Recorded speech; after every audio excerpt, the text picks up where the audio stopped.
Bien.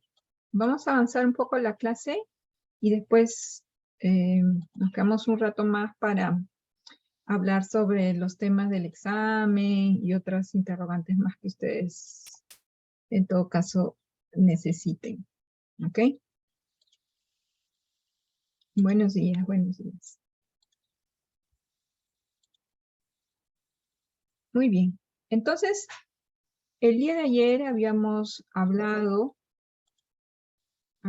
tratado, iniciado este capítulo de evolución, ¿no? Y diversidad de la vida, en la cual habíamos mencionado autores que habían contribuido, ¿no? Al desarrollo de diversas, en todo caso, teorías que sustenten una evolución de la vida, ¿no?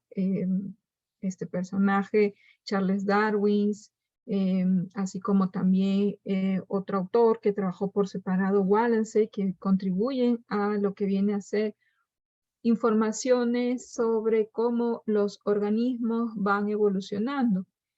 Sin embargo, como ustedes saben, ¿no? La ciencia viene caminando a pasos lentos, pero seguros, como dicen el dicho, ¿no? Entonces, aún faltaban, en todo caso, pues, informaciones con respecto a cómo algunos caracteres o algunos elementos biológicos tenían que ser transmitidos o cómo se transmitía o bajo qué características o leyes se transmitían, ello no fue abordado, ¿no? Por ellos. Ahí surge, ¿no? Gregor Mendel, entonces, con sus leyes sobre transmisión de herencia, ¿no? Caracteres que van siendo transmitidos de generación en generación, estableciendo hasta 3 leyes con respecto a características fácilmente distinguibles que él observó, ¿no? En estos guisantes, en estas arvejas que él tomó como referencia, ya que pues eran plantas que les permitía a él tener una rápida observación, ¿no? Una rápida reproducción de esta planta, ¿no? Así como también permitía que esta planta tenga pues una autofecundación característica de una leguminosa. Entonces esto hacía que la planta pues pudiera crecer más rápido y pudiera tener dentro de su contexto de vida, ya que él era un sacerdote, un monje, ¿no? Que se internó en un conservatorio para no solamente servir a Dios, sino también pues a desarrollar estas leyes, ¿no? Además, algo que en todo caso se destaca, ¿no? Que siempre el lado de la iglesia, ¿no? Han tenido pues un gran aporte o personas que conseguían establecer leyes porque la iglesia siempre establecía mejor educación, ¿no? Entonces, existen muchos personajes que contribuyen en la ciencia, ¿no? Que tienen ese apego religioso muy marcado, ¿no? Muy marcado debido a ese estudio relevante que generaba esa línea de la iglesia, ¿no? Muy fuerte en los siglos XVIII, ¿no? Entonces, siglo XVIII, siglo XIX, ¿no? Entonces, bueno, surgen entonces estas leyes de Mendel, posteriormente algunas otras desarrollos eh, sobre los genes, cómo se recombinan, al cual denominaron la era post-mendeliana, ¿no? Y en todo caso también información como estos, algunos aspectos se van combinando para poder generar algunos cambios, ¿no? Y esto en todo caso repercute básicamente o se puede observar ya más en detalle a través de una biología molecular, ¿no? Entonces ahora vamos un poco a entrar en contexto también con respecto al desarrollo de la línea de investigación con respecto a cómo ha evolucionado el hecho de el estudio de estos seres vivos, ¿no? Como pues desde personajes como Platón o Aristóteles ya se tenía pues curiosidad, ¿no? De saber delimitar estos organismos que eran observados en la naturaleza. Sin embargo, es bueno siempre contextualizar, ¿no? El lugar donde ellos, el momento en que ellos se desarrollaban, ¿no? Ya que Aristóteles, personaje que vivía vivió entre los años 384, 322 antes de Cristo, antes de nuestra era, ¿no?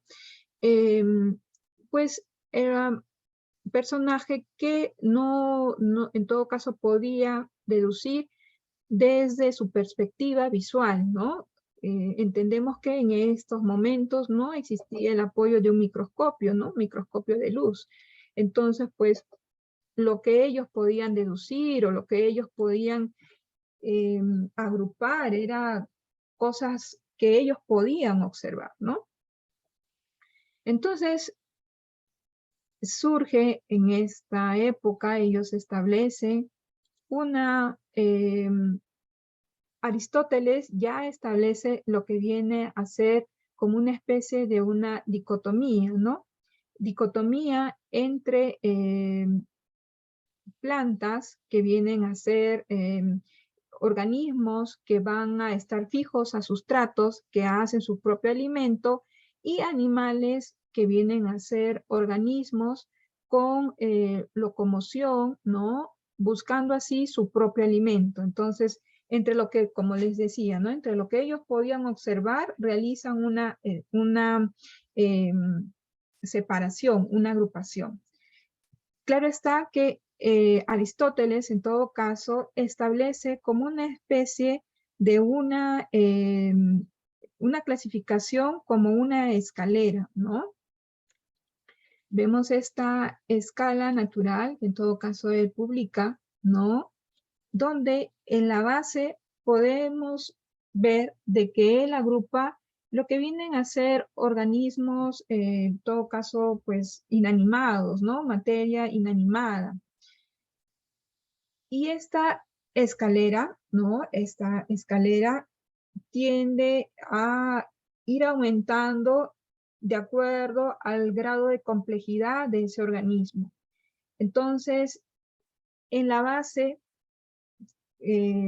colocan, ¿no? A esa materia inanimada, seguidamente algunas plantas inferiores, de repente algunos musgos, ¿no? Algunas briofitas en ese contexto, ¿no? Posteriormente, plantas superiores, algunos otros organismos también animados, ¿no? Que ya puedan tener locomoción, ¿no? Y así van aumentando en el grado de complejidad, ¿no? Hasta llegar al tope, ¿no? Que viene a ser el ser humano, ¿no? Que ya que ellos identifican o resaltan al ser humano como pues el punto máximo de evolución, ¿no? Entonces tenemos aquí el desarrollo de Aristóteles con ese tipo de pensamiento, ¿no? Sin embargo, estamos en y ese aspecto de considerar de esa forma la vida se mantuvo por mucho tiempo, ¿no? Se mantuvo por mucho tiempo hasta que llega, en todo caso, pues la Edad Moderna, ¿no? Aproximadamente 1453 hasta antes de 1789, ¿no? eh, van a ocurrir episodios muy importantes que impliquen, ¿no? El proceso de una diversidad biológica. En ese aspecto, terminando ya esta era moderna, ¿no? Ocurre lo que viene a ser la revolución industrial, ¿no? Eh, y también todo una explosión con respecto a los desarrollos del mundo científico, ¿no? Y en ese aspecto, ¿no? Valorizan lo que viene a ser los procesos de experimentación, ¿no? Entonces, aquí se motiva mucho lo que viene a ser la construcción y el perfeccionamiento de instrumentos de laboratorio, surge pues entonces Hooke, ¿no? Ya habíamos en todo caso mencionado Hooke como uno de los primeros inventores de este microscopio muy primitivo, muy rústico, ¿no? Pero que de alguna forma pues comienzan ellos a poder observar, ¿no? Organismos minúsculos, ¿no? Y con esa contribución, en todo caso relevante para la época, comienza a haber pues una serie de otros aportes de científicos en el cual comienzan a establecer nuevas divisiones, ¿no? Entonces, inicia el estudio de un mundo invisible al ojo, ¿no? Al ojo humano, donde se pueden observar, ¿no? Células y microorganismos que comienzan en todo este proceso de una clasificación, ¿no? Entonces, estamos avanzando en el tiempo, ¿no? Con respecto a, pues, una visión de poder agrupar los organismos de la naturaleza, ¿no? No solamente lo que el ojo humano podía percibir, sino también algo muy ínfimo, muy pequeño, ¿no? Y conforme va pasando, ¿no? La ciencia, va transcurriendo la ciencia, pues hoy en día sabemos que podemos ver, ¿no? Virus y algunas cosas más pequeñas, ¿no? Entonces, es importante destacar algunos pensamientos que ocurrían, en todo caso, previo o en ese contexto de esa edad moderna, ¿no? Existe un dominio de pensamiento, en todo caso, fijista, ¿no? Este pensamiento fijista postula que la biodiversidad se formó simultáneamente en un acto de creación único, ¿no? Por tanto, este pensamiento no acepta lo que viene a ser la evolución, ¿no? Entonces, unos de los que apoyaban o estaban dentro de lo que viene a ser este pensamiento fijista, podemos agrupar a Aristóteles y Platón, ¿no? Que en todo caso, pues, eh, eran los defensores de este pensamiento, ¿no? Más allá de que sea de repente un pensamiento creacionista, que no solamente cree en el hecho de que Dios creó las cosas, sino que también existe un aporte de la naturaleza, ¿no? En todo caso, no se cierra ese pensamiento creacionista. El pensamiento fijista es mucho más estricto, ¿no? Sí, en todo caso, ese ser que hoy conocemos es un organismo con tales movimientos, pues es que así se creó, ¿no? Es mucho más estricto. Entonces, bueno, quedó retrasado esto. Entonces, este pensamiento fijista anula lo que viene a ser ese pensamiento evolucionista. Entonces, siempre el avance de la ciencia va poniendo mayor, esclareciendo mejor, en todo caso, el desarrollo de esta naturaleza, y surge Carlos Linneo, ¿no? Carlos Linneo, un personaje también bastante relevante, porque es conocido como el padre de la taxonomía, ya que con él se entiende mejor este proceso de comprender a los seres, a los organismos. Él designó, en todo caso, pues, eh, muchos de los eh, organismos, le otorgó un nombre, ¿no? A muchos de los organismos, eh, y él establece, en todo caso, eh, la idea de en todo caso, una dicotomía, mantiene esa dicotomía entre el reino animal y vegetal, pero lo que viene en todo caso a detallar es el hecho de que él propone un sistema de clasificación, ¿no? De acuerdo a los niveles jerárquicos de los seres vivos. Entonces, él utiliza lo que viene a ser, ¿no? O establece lo que viene a ser los términos de especie, de género, de orden, de clase y de reino, ¿no? Sabemos, entonces, en el grado de complejidad, él va aportando estos nombres, ¿no? Sabemos que en todo caso, pues, la especie viene a ser unidad de clasificación, ¿no? De un único ser, ¿no? Es una unidad, digamos, básica, ¿no? De un determinado organismo y que de repente, pues, organismos que tengan las mismas características o ser semejantes, van a ser agrupados en lo que vendría a ser un género, ¿no? Entonces, características nuevamente que tengan estos géneros van a pasar a ser denominado un orden, ¿no? Posteriormente a una clase, ¿no? Y grupos de clases ya estarían pues dentro de lo que vendría a ser un reino, ¿no? Entonces, ese término de reino hoy en día sigue manteniendo esta forma jerárquica, perdón, esta forma jerárquica de concebir esta clasificación hoy en día es utilizado, ¿no? Sigue siendo utilizado. Entonces, previo a esto, ¿no? Previo a esto, los nombres científicos eran bastante extensos, ¿no? Eran bastante extensos y pues en ese nombre extenso se otorgaba mucha información de la especie, ¿no?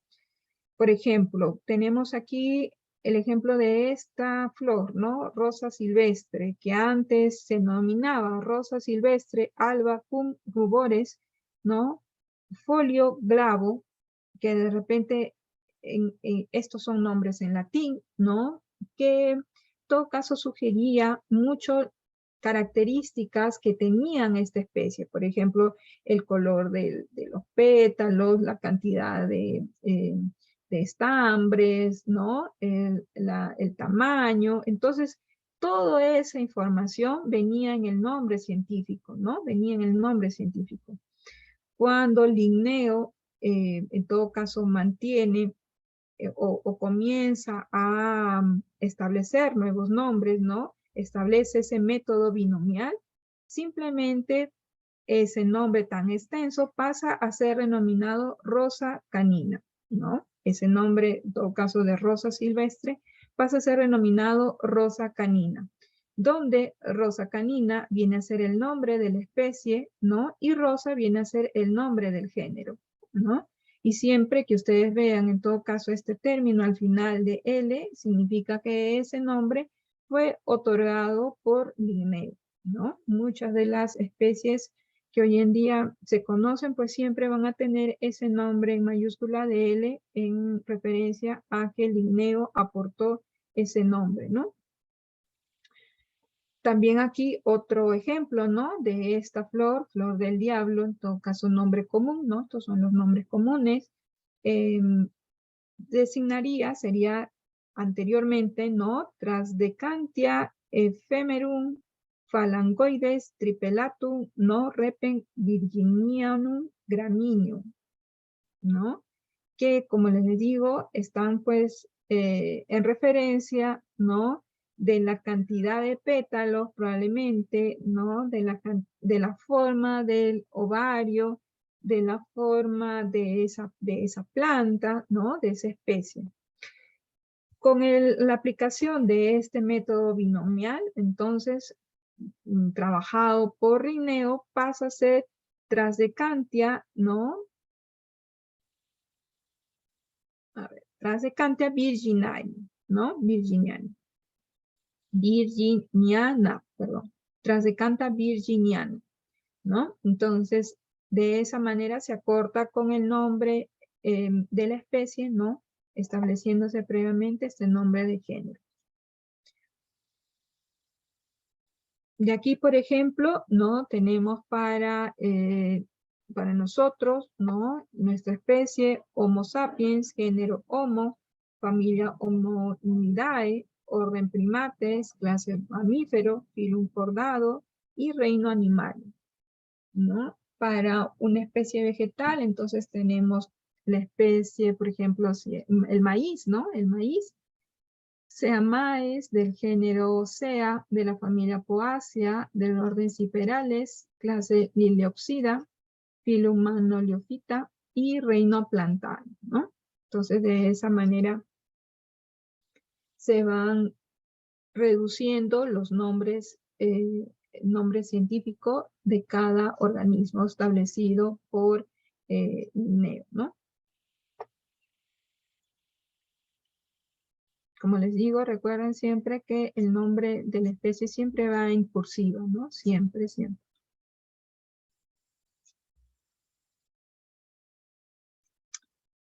Bien, entonces, después del aporte de Linneo, ¿no? Y de pasar por una etapa de ese pensamiento fijista, vienen los aportes de la teoría de la evolución, que en todo caso inicia, ¿no? Con Lamarck, se establece con Darwin y Wallace en 1858, ¿no? Cambiando los paradigmas, en todo caso, que en ese momento se tenían, ¿no? Entonces establece que el mundo no es constante y estático, ¿no? Siendo productos de un cambio continuo que indica o hace referencia a un proceso de evolución, ¿no? Lo que establece Darwin en todo caso es que todos los organismos vivos van a descender o descienden de un ancestro común, ¿no?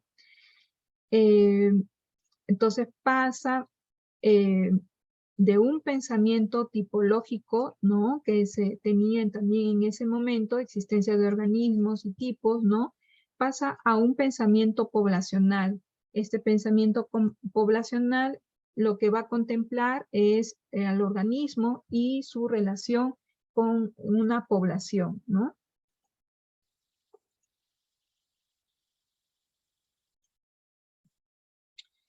Entonces, habíamos en todo caso, pues, conocido, ¿no? A Darwin, ¿no? En este proceso de información, de establecer su teoría de la evolución, ¿no? Pero en todo caso, algo que rescatar ahora es que con él ya se comienza a ver lo que él venía desarrollando, que era una especie de un árbol, ¿no? Este es en todo caso, un recorte de su libro de anotaciones. Me parece que en todo caso una biblioteca que almacena todas sus memorias de Darwin, ¿no? Hace poco, en todo caso, leía de que existen saqueos que se llevaron una serie de pues, anotaciones de él y que pues no sabían, ¿no? Y que administraciones pasaban y que pensaban de que se había traspapelado, porque parece que hay un cuarto, parece que es en Inglaterra, que está la biblioteca, ¿no? Entonces, pues se habían dado cuenta que desde el año 2000, este portafolio, esta caja se había desaparecido, ¿no? Entonces hay bastante también, pues, historiadores seguramente, ¿no? Imagínense, para tener ese ojo de buscar, ¿no? Esas anotaciones de Darwin. Pero bien, entonces este es un corte de uno de los cuadernos de anotaciones, ¿no? Donde ya digamos que él diseña lo que él estaría deduciendo de sus tantos viajes y de sus observaciones, ¿no? No sé si han visto el video que les he mandado como trabajo, en la cual pues él desde muy pequeño, ¿no? Tiene ese interés por la naturaleza y pues que a través pues, sus habilidades, ¿no? Consigue tener acceso para poder viajar a diferentes partes, ¿no? Uno de sus principales, en todo caso, pues, llegada fue aquí a la parte de América del Sur, a Brasil, ¿no? Y de ahí ya un poco más detalla el video, ¿no? Con respecto a sus viajes, ¿no? Constantes. Entonces, con toda esa información que él observaba, va diseñando lo que viene a ser un árbol de la vida, ¿no? Esta pequeña bifurcación, ¿no? En la cual seguramente pues va anotando lo que él en todo caso observaba que serían algunos organismos más primitivos, ¿no? Que estarían en la base, ¿no? Y con seguridad, pues, organismos en la cual él notaba características, rasgos, ¿no? Parecidos, en la cual, pues, estaba clasificando, ¿no? Entonces, él establece lo que viene a ser una diversificación a través de un ancestro común, ¿no? En estas pequeñas anotaciones que dejaba en su cuaderno, ¿no? Entonces,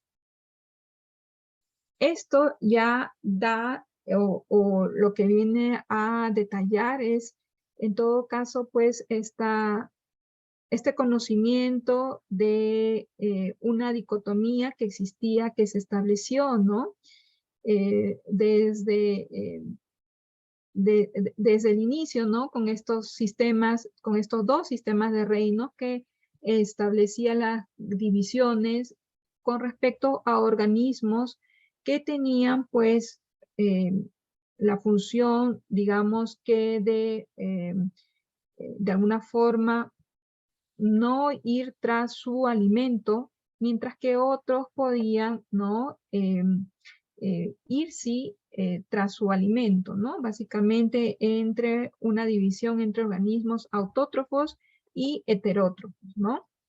Sin embargo, es importante destacar que en este reino van a agrupar, ¿no? En todo caso, pues grupos, clases que en ese momento no conocían aún todavía muchos de sus características, de sus funciones, ¿no?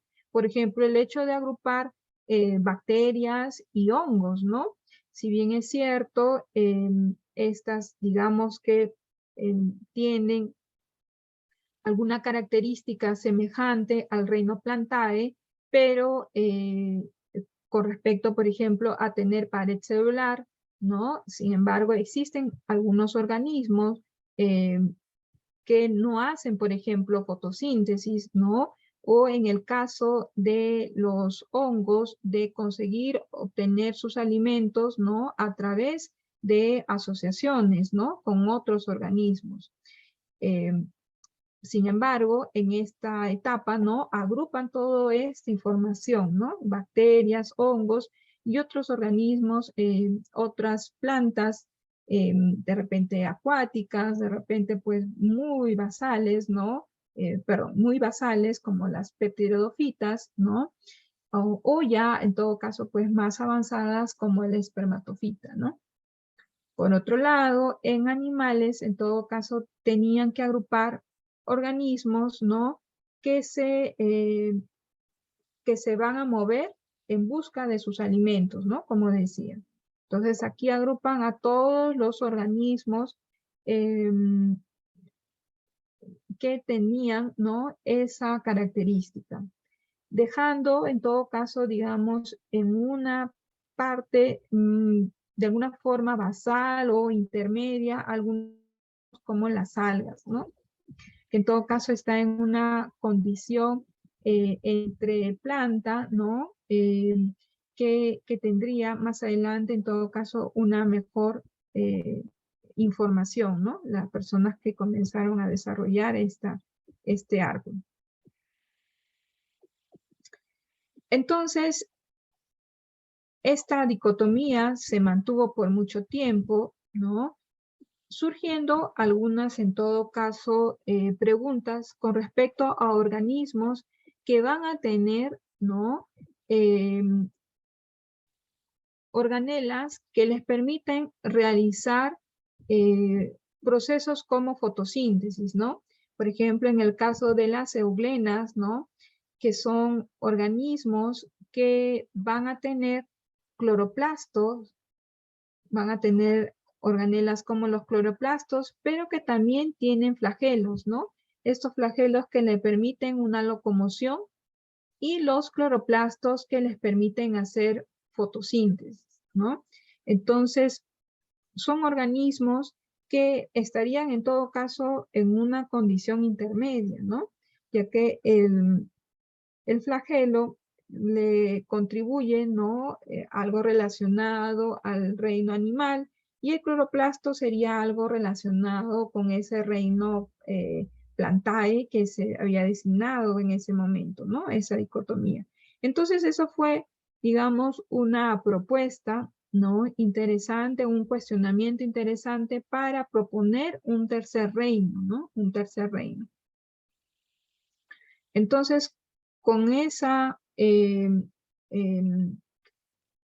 con ese cuestionamiento y con esa interrogante surge, ¿no? Richard Owen en 1858, que propone lo que vendría a ser el reino protozoa, ¿no?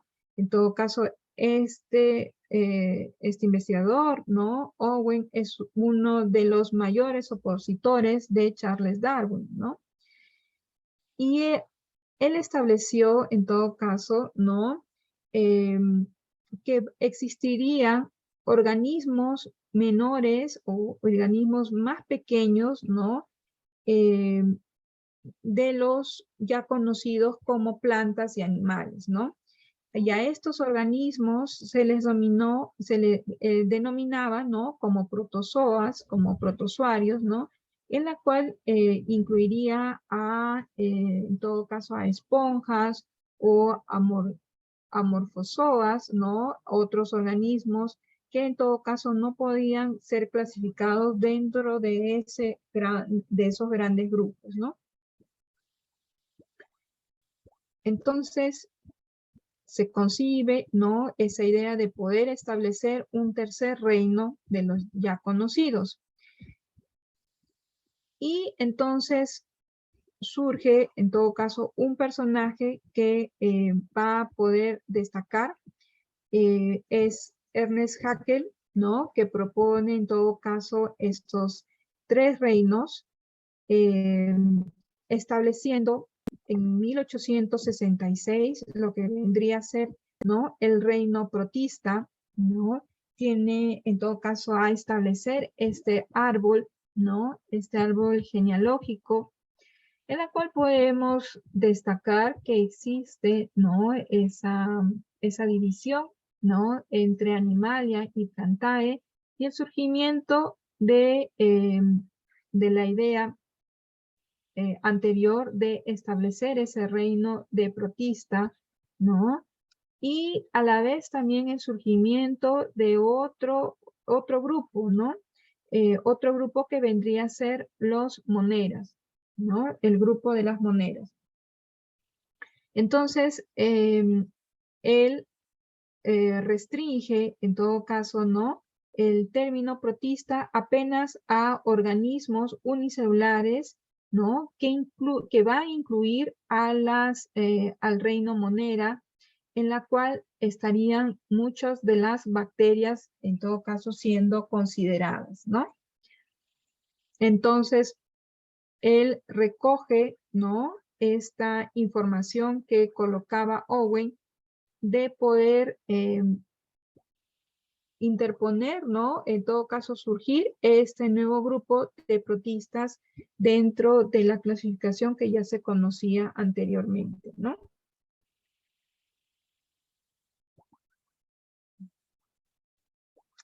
Bien, entonces seguimos avanzando en el tiempo y existe en todo caso, una gran contribución. Aquí vamos a destacar un gran salto de la ciencia con respecto a una visión donde la distribución de los reinos era de 3, ¿no? Y ya en todo caso hace un gran salto para poder establecer lo que vendría a ser por muchos años el conocimiento de 5 reinos establecido por Whittaker en 1969, ¿no? Personaje conocido como el padre de la micología, ¿no? Como el que destacó en todo caso pues ese reino importante que son de los hongos.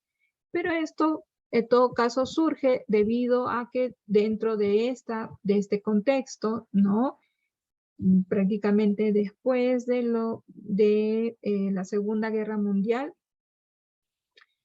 viene a tallar, ¿no?, el uso prácticamente masivo de lo que vendría a ser el microscopio electrónico, ¿no? El microscopio electrónico de barredura y de transmisión, que otorga un mejor detalle de los organismos que no podían ser observados anteriormente, ¿no? Simplemente con un microscopio, en todo caso compuesto, no podían llegar a tener, ¿no?, esa nitidez o en todo caso esa comprensión de complejidad que tendrían pues diversos organismos más minúsculos, ¿no?, más pequeños. Entonces, con el surgimiento del uso masivo de un microscopio electrónico, sea de barredura, de transmisión, ¿no?, entonces surge este mayor esclarecimiento sobre, no solamente sobre el surgimiento de un reino como es el reino de los hongos, sino también el poder establecer mejor el grado de complejidad que tendrían pues esa organización, ¿no?, de los reinos, ¿no? Aquí vemos, por ejemplo, existe nuevamente un ajuste, ¿no?, un rearranjo de lo que vendría a ser el árbol de la vida, desde algo muy básico que comenzó con Charles Darwin, ¿no?, a lo que ya Whitaker comienza a establecer entre, por ejemplo, establecer organismos procariotas de organismos eucariotas, ¿no?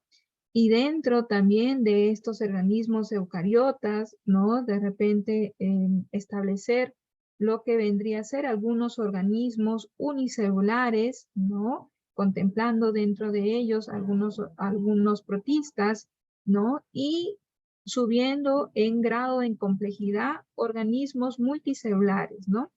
Ya que, como les decía, el microscopio electrónico abre todo ese contexto para poder desarrollar o mejorar la observación de los organismos, ¿no?, el detalle de los organismos. Entonces, comienzan a surgir estas nuevas divisiones, ¿no?, multicelulares. Dentro de lo que vienen a ser organismos multicelulares, entonces vamos a tener a las plantas, ¿no?, organismos multicelulares que vendrían a ser fotosintetizantes, ¿no? Aquellos, en todo caso, por otro lado, organismos que van a tener una forma de alimentación como de absorción, ¿no?, que vienen a ser uni o multicelulares, que van a ser heterótrofos, que se alimentan por esa absorción de nutrientes de un medio externo, ¿no? Por eso generalmente esos hongos hacen simbiosis con muchos, en todo caso, con muchos organismos de la naturaleza, ¿no? Ya que son, pues, saprófitos, ¿no? Comienzan a sugar, pues, alimentarse, ¿no?, un poco de estos de otros organismos. Y por otro lado, entonces tenemos a esos organismos que necesitan adquirir sus alimentos, que vendrían a ser el reino de Animalia, ¿no? Entonces aquí hay organismos multicelulares heterótrofos que se alimentan por ingesta, ¿no? Entonces hay ese concepto de, dentro de los organismos multicelulares, generar un agrupamiento por su forma de alimentación, ¿no? Entonces, tenemos esta cara nuevamente, o en todo caso creada con el establecimiento de los 5 reinos por Whitaker, ¿no? Y vamos a ver un detalle, en todo caso, con respecto a este árbol, donde podemos ver ya algunos nombres que establecieron, que se establecen o que se quedan dentro de estos reinos, ¿no? En esta figura podemos ver, por ejemplo, ¿no?, en el reino Monera, las bacterias, organismos cianofitas, ¿no? Dentro de lo que vendría a ser los protistas, tenemos algunos organismos muy basales, ¿no? Eh, pues aquí ya, como les decía, debido a ese surgimiento del microscopio electrónico, pueden esclarecer qué organismos son procariotas y eucariotas, ¿no? Algo que también es bueno destacar, que en la agrupación de los reinos de Whittaker, aún en todo caso van a conservar o mantienen dentro del reino Plantae lo que vendría a ser agrupaciones para las algas, ¿no? Recordemos de que existen clasificaciones de algas rojas, algas verdes y algas pardas. En esta organización de los 5 reinos aún se mantiene que estas algas estarían perteneciendo al reino Plantae, ¿no? Algo que vamos a ver en todo caso que pues existe hoy en día, ¿no? Una separación de estos organismos, ¿no?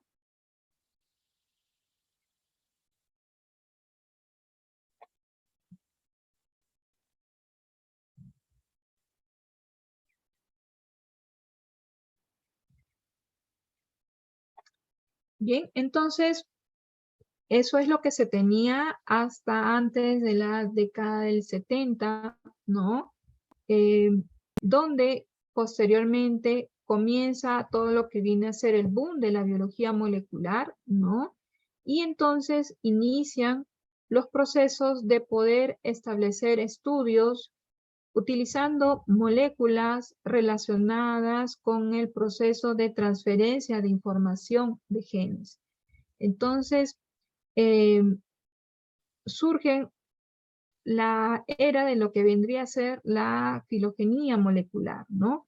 En la cual pues van a hacer, como les digo, estudios con ADN, ARN y proteínas, ¿no?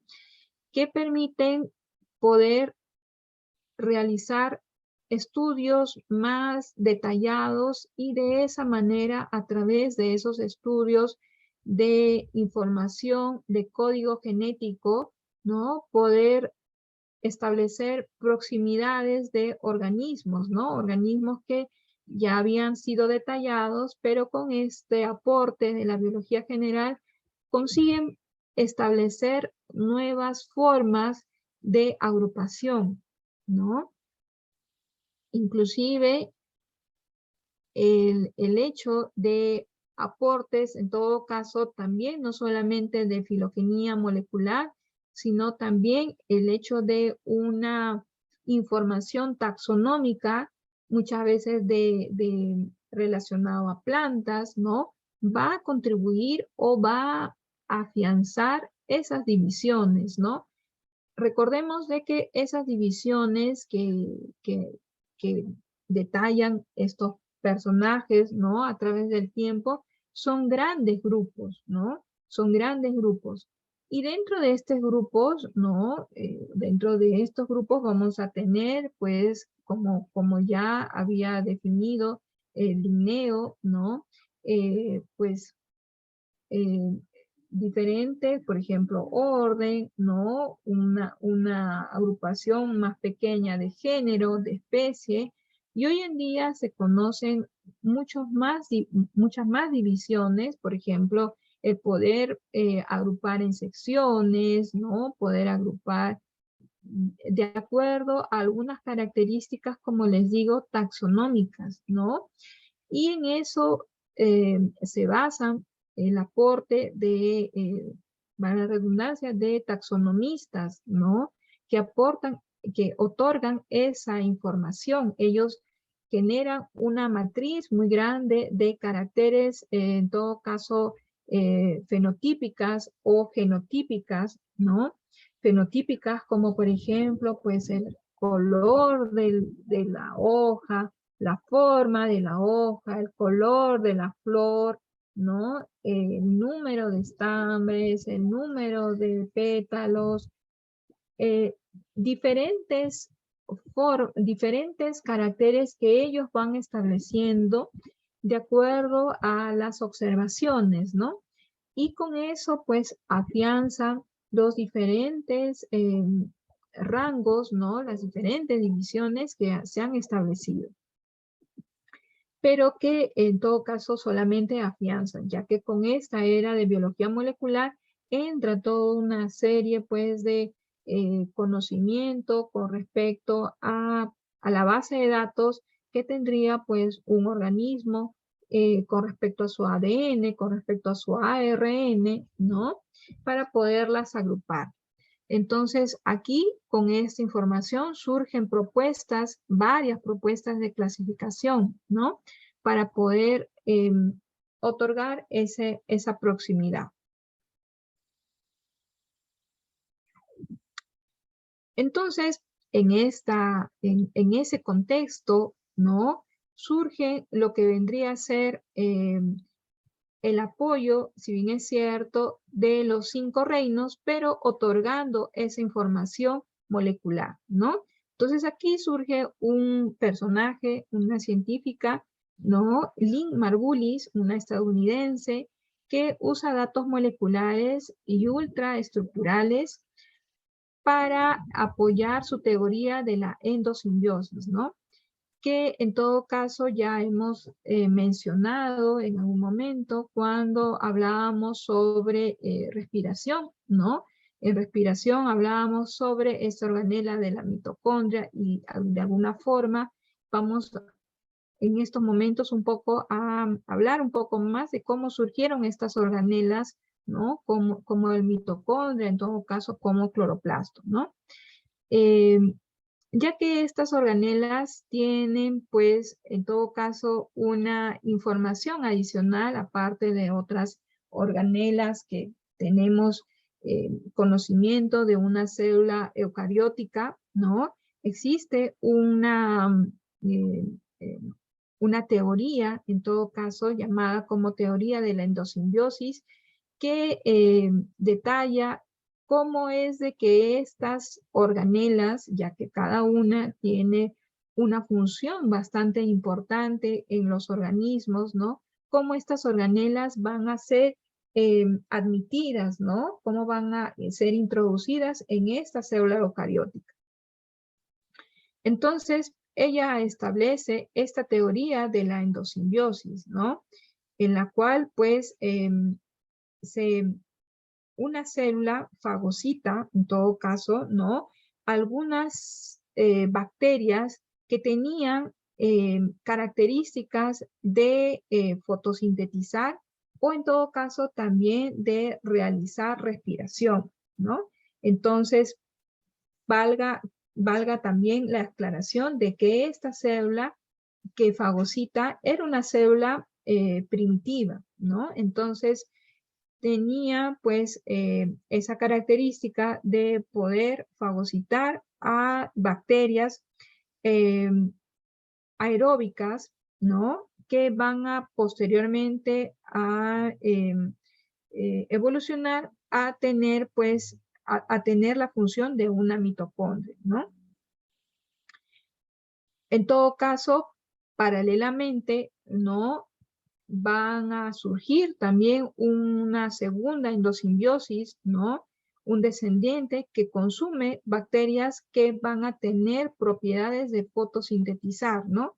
Y estas bacterias van a evolucionar a lo que vendría a ser los cloroplastos, ¿no? Bacterias que tienden a realizar fotosíntesis, ¿no? Y de esa manera surgen eucariotas fotosintéticos, ¿no? Que van a ya estar dentro de las células vegetales, ¿no? Van a ser consideradas ya células vegetales, ¿no?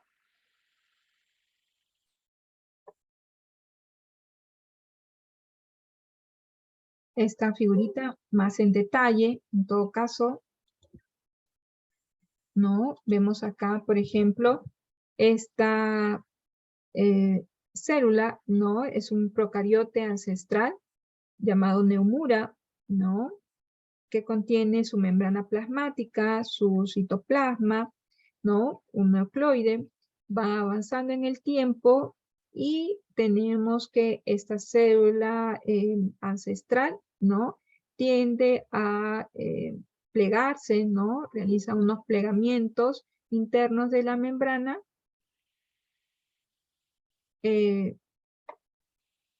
Perdón, solamente, ok. Plegamientos internos de la membrana, ¿no? Que posteriormente esos plegamientos se convierten en el retículo endoplasmático. Entonces, como retículo endoplasmático ya formado, va a formarse lo que vendría a ser una célula eucariote, pero primitiva, ¿no? Pero primitiva. Entonces, forman lo que vendría a ser una carioteca, ¿no? Y lo que vendría a ser también un núcleo, ¿no? Muy basal. Entonces, aquí, como les decía, ingresarían, ¿no? Las bacterias que tenían propiedad para respirar, ¿no? Bacterias, en todo caso, heterótrofas aeróbicas, ¿no? Que ingresan a estas células, ¿no? Ya desarrolladas de alguna forma, que tenían propiedades para que sean células eucarióticas, y de esa forma, al ingresar estas bacterias con propiedades aeróbicas, ingresan y formarían lo que vendría a ser una célula eucariótica primitiva con mitocondria, ¿no? Lo que va a venir después a ser una célula animal, ¿no? Por otro lado, en todo caso, esta célula, ¿no? Con esa mitocondria fagocita también a lo que vendría a ser una bacteria con propiedades fotosintetizadoras, ¿no? Es decir, propiedades para crear sus propios alimentos, ¿no? Autótrofo. Y de esa manera se va a convertir en lo que vendría a ser, ¿no? Una célula vegetal, ¿no? Que va a tener no solamente, pues, las organelas mitocondria, ¿no? Sino también los cloroplastos, ¿no? Este simplemente es un dibujo un poco más detallado que pude encontrar, ¿no? Que en todo caso completa, ¿no? La información que aquí también estaría en todo caso de una forma resumida, ¿no?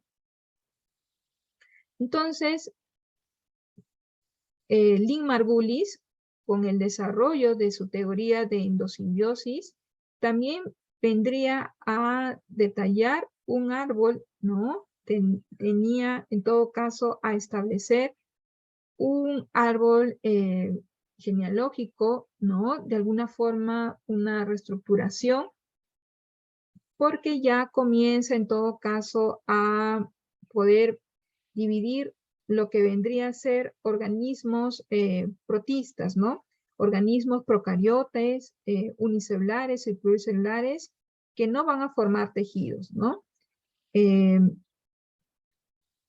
todas formas, comienza a separar lo que vendría a ser, ¿no? Las algas rojas, las algas verdes y pardas, ¿no?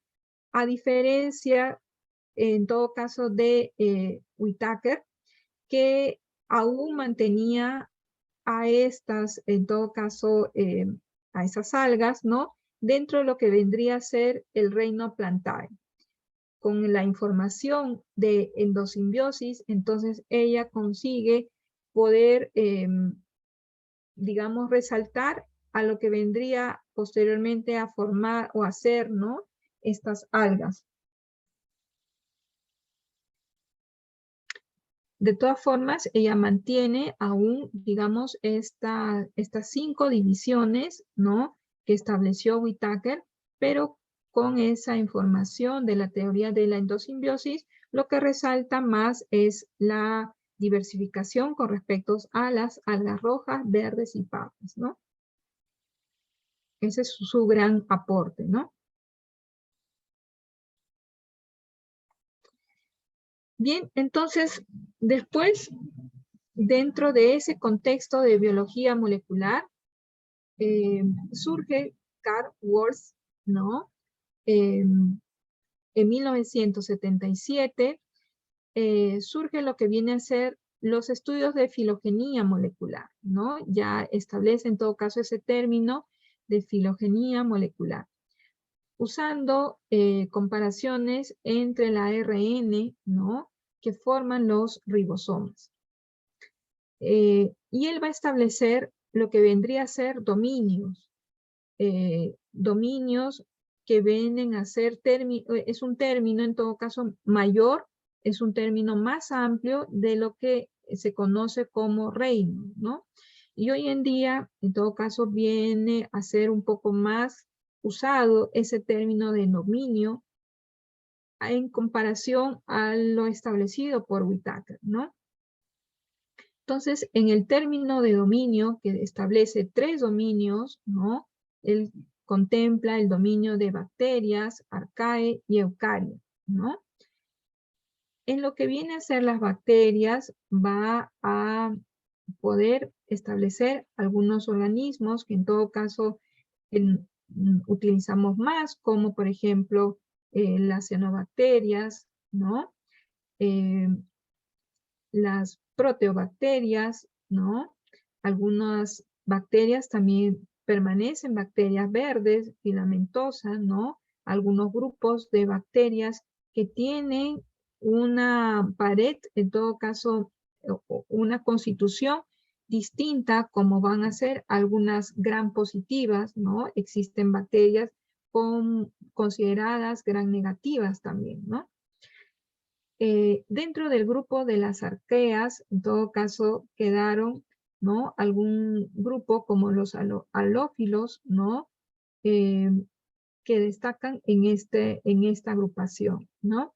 Y dentro de las eucarias, en todo caso, han quedado los más conocidos, o los más, en todo caso, pues los que estaban, los que surgieron, ¿no? Con Whittaker, o que se mantenían con Whittaker, ¿no? Como son las plantas, los hongos y los animales, ¿no? Surgiendo algunos otros grupos, o en todo caso diferenciaciones, ¿no? Como los mixomicotas, ¿no? Algunos organismos que conservan el flagelo, ¿no? Como los grupos de los flagelados. Es decir, encuentra, ¿no? Una ramificación basado ya en algunas características más relevantes, ¿no? Más trascendentales debido a este aporte de la biología molecular que utiliza, ¿no? Ese ARN, ¿no? Ribosomal. Entonces, ellos, este estudio, ¿no? Va a, o mejor dicho, esta clasificación utilizando estos 3 dominios y con ello agrupando en bacterias, arcae y eucaria, van a destacar propiedades, por ejemplo, como la constitución de la pared celular, la constitución de un ARN polimerasa, o en todo caso la formación de aminoácidos, ¿no? En la síntesis proteica. Entonces, se destaca, por ejemplo, en las bacterias, ¿no? La constitución de peptidoglucano como constituyente principal de la pared celular, ¿no? Y en las arqueas, por ejemplo, diversos componentes sin esa constitución de un peptidoglucano, ¿no? Un peptidoglucano en todo caso es algo que tenga un poco de carbohidrato con constituyentes de peptidios, ¿no? De aminoácidos. En las eucarias, establecimientos de, en todo caso, de pared celular conteniendo celulosa, ¿no? En lo que viene a ser el ARN polimerasa, utilizan en las bacterias, ¿no? Una enzima pequeña y 4 subunidades. En las arqueas utilizarán una enzima más grande con varias subunidades, ¿no? Y las eucarias, 3 enzimas grandes, ¿no? Y varias subunidades. Van agrupando entonces por grado en complejidad de esta ARN polimerasa, ¿no? Lo que podemos en todo caso destacar debido a esa característica de esa ARN polimerasa. Y con respecto, ¿no? A este aminoácido, primer aminoácido en la síntesis proteica, sería la formilmetionina o metionina en el caso de las arqueas y la eucaria, ¿no? La metionina en todo caso es un aminoácido que trasciende en la constitución de una musculatura, ¿no? Una musculatura o la función que tendría, la acción que tendría en todo caso para formar tejidos musculares, ¿no? Existen en todo caso algunas enfermedades o fenotipos muy característicos por tener mutaciones en esta enzima, ¿no? En esta proteína metionina. Bien, entonces, con toda esa información, hoy en día se establece, ¿no? Una representación de filogenia de eucarias bastante más detallada, ¿no? Con respecto a lo que se conocía anteriormente, donde se pueden establecer, ¿no? Diferentes grupos, por ejemplo, las algas ya pueden estar establecidas en esta parte de acá, en este grupo de acá, ¿no? Las rizarias, ¿no? Agrupadas. Este árbol, en todo o esta filogenia, ¿no? Vamos a explorar un poco más en las próximas aulas, en las próximas clases, ¿no? Para poder entender mejor. Pero hoy en día es lo que se está, en todo caso, estableciendo o estudiando, ¿no? Ya que, como les digo, tiene ese aporte molecular, que es un aporte valioso para poder entender mejor, ¿no? Esa gran división que existe en la naturaleza, ¿no? Basado en ese aporte molecular y no solamente en características observables a través de microscopios, sino también, pues, ese aporte molecular que no hay lugar a discusión, ¿no? Con esos estudios moleculares. Y, por otro lado, un aporte más, en todo caso, pues, fehaciente o digamos que resulte un apoyo, el aporte de taxonomistas que también siguen siendo bastante relevantes, ¿no? Generalmente cuando se destaca a un botánico, ¿no? Siempre pues se relaciona con una persona taxonomista, ¿no? Siempre generalmente el estudio de decir yo soy botánico, ¿no? Es esa idea taxonomista, ¿no? Y pues hay una línea muy fuerte, ¿no? Que no se deja de lado justamente para poder contribuir, ¿no? En la separación de este árbol filogenético, ¿no? Que engloba todo, ¿no? Que engloba todos los organismos de la naturaleza. Bien, entonces, como les decía, vamos a explorar mejor en las próximas clases este árbol, ¿no? A fin de poder afianzar nuestros capítulos de diversidad y filogenia, ¿no? Que nos competen al sílabus del curso.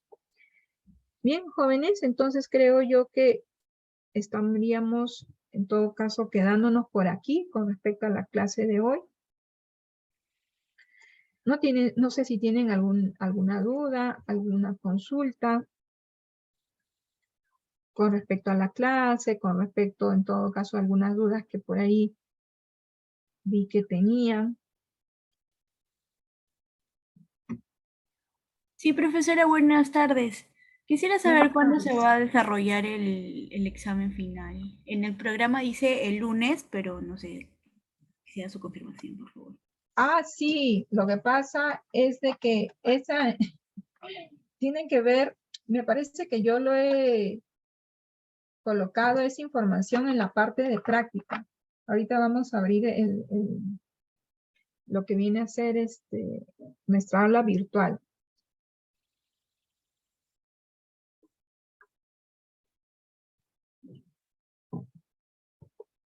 A ver, vamos a ver.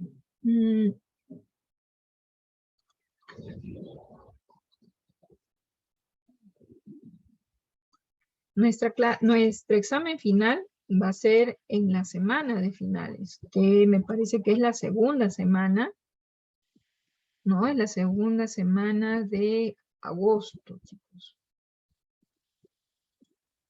Todavía nos queda, bueno, ya se terminó en todo caso la semana para ustedes aquí.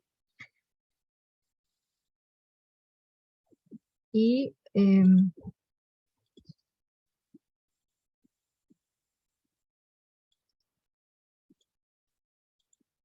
No será mi pantalla, ¿no? Estamos en teoría. Tienen aquí, entonces, estamos en la semana 12. Tienen la tarea, ¿no? El video que tienen que desarrollar. El link para que suban su tarea. Y su examen sería de esta semana que viene, que va a ser la primera semana de agosto a la segunda semana, ¿correcto? Es en teoría, la semana del 8. Entonces, yo creo que, a ver, aquí me abrí mi calendario.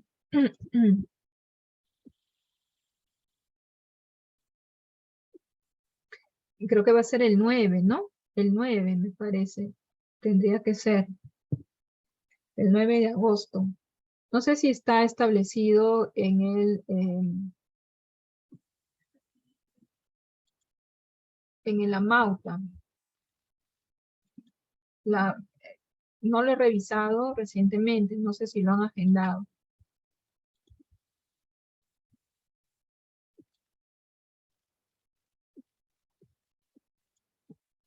Esta profesora, en el MAPI. ¿Perdón? En el MAPI aparece, de 11 a 1. Ah, ya estableció, 9 de agosto. ya lo colocaron. Sí. Ah, ya. Si está colocado ya, no lo he revisado en estos días. Hace poco lo abrí, la semana pasada creo, y no había. Vamos a confirmar entonces. Rol de exámenes, porque si ya está, bueno, ya no hay nada que establecer. A ver, esto les toca a ustedes. Entonces, evaluación final, rol de exámenes. Aquí está. Martes 9 de 11 a 1 p.m. Sí, entonces sí estamos bien. A ver, sí va a ser el mismo esquema del parcial, chicos, ¿no? El mismo esquema del parcial. Les voy a dar un link, un formulario, preguntas para resolver, para completar, para llenar algunas palabras. Lo que contempla un formulario, ¿no? Sí, no, alternativas, ¿no? Similar a lo que la forma como se tomó en el parcial, ¿no? Entra de lo que no entró al parcial, ¿no? En adelante.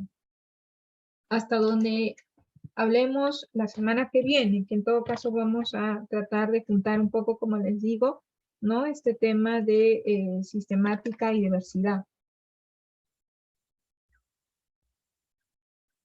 Entonces, entra desde transformaciones energéticas, ¿no?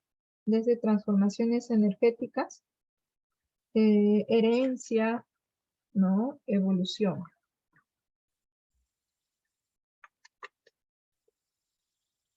Y solamente es teoría, ¿no? El examen teoría en teoría, el examen de práctica en práctica, ¿no?